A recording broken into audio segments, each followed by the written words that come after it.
going to go kind of through the process of what I do when I'm going to go either on a ride, or I'm going to go on vacation, or I'm going to go to a friend's house.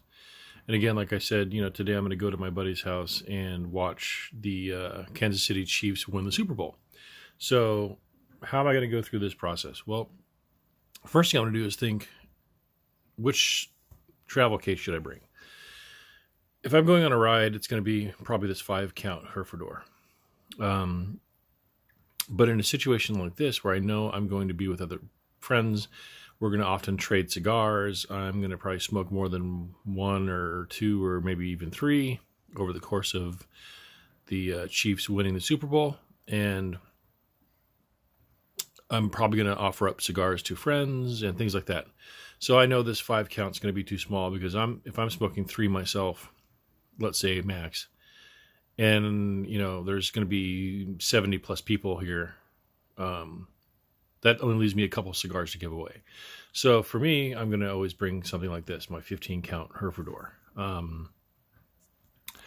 Then I always bring this with me. This is something I put together. It's just like a little pack I got off of, I don't know, like Amazon or Wish or one of those things. And what I've done here is I've put, for example, some of my different cutters on a little carabiner.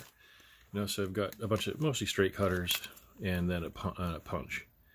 And then inside, I've got, in the first pouch, I've got the cutter I like to use the most, which is my Calibri V cutter, which is, a nice deep V cut, if you're familiar with that. And then also in this, I've got this little, this is a little lighter tool that's got a different screwdriver sizes, a punch on the inside, and a bleeder valve, like punch to push in if I need to bleed air out of one of my lighters.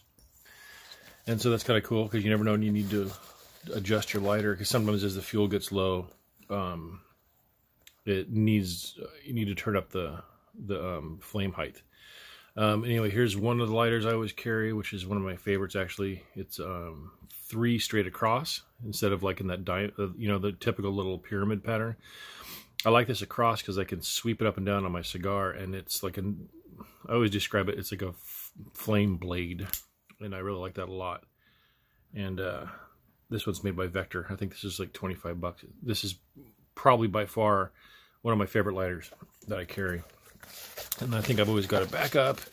Let's see what I happen to have in here. Okay, so this is just another one that's just, a 3 also, but it's in that pattern I'm talking about that is so typical.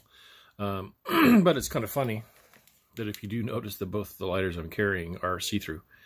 And when I'm traveling, I think that's really important, because I could look at these and go, okay, for today, I know I've got enough fluid. I'll probably actually add more to this one before I go.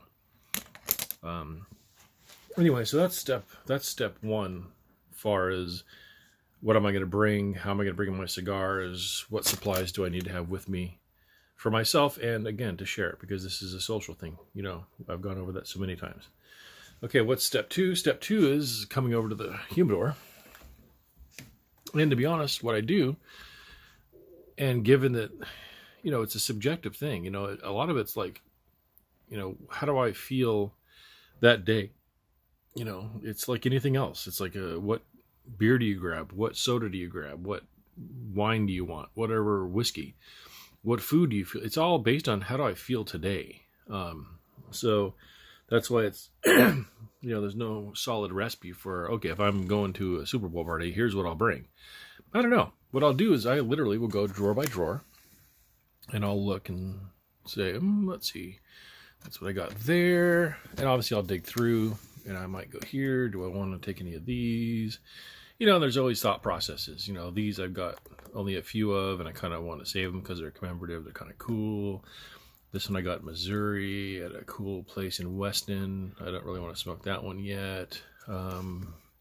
Maybe those Oktoberfest might be a contender back there or up here. Let's see. What do I feel like?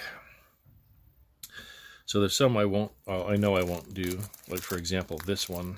If you saw my last video, this is the only Royal Danish cigar I have. And again, if you saw my last video, you saw that fiasco where they don't sell them in Denmark anymore. So this one's kind of a special cigar to me. So, you know, I'm not going to probably bring that one.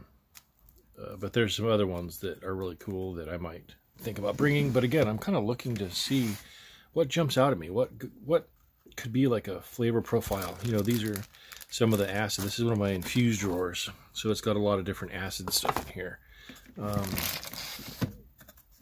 Let's see. So here's a drawer that's got a lot of Cubans. So that could be a cool thing to bring. You know, this is one of my favorite cigars right here, the Andalusian Bull. These are 2 Cohibas I got from a buddy of mine that are from Cuba. These are really nice, big cigars. I think for sure this is going to be one of my picks for today, because it'd be really nice to have a nice Cohiba limited edition. You know, this would be an appropriate cigar to celebrate the Kansas City Chiefs victory in today's Super Bowl, which I'm predicting. So this is going to be one that's going to go for sure.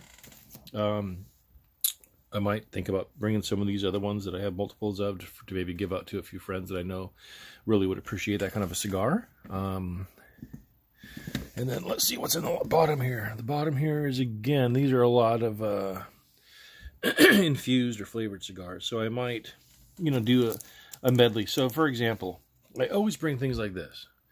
This is factory smoke from Drew Estates. These are inexpensive.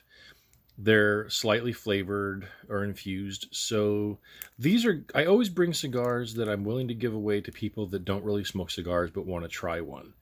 Because, for example, I don't want to give them a really expensive, I'm not going to give away a $30 cigar to someone I know doesn't even know anything about cigars. Because I've literally given people cigars and they smoke like, you know, the first third and then it sits in the ashtray.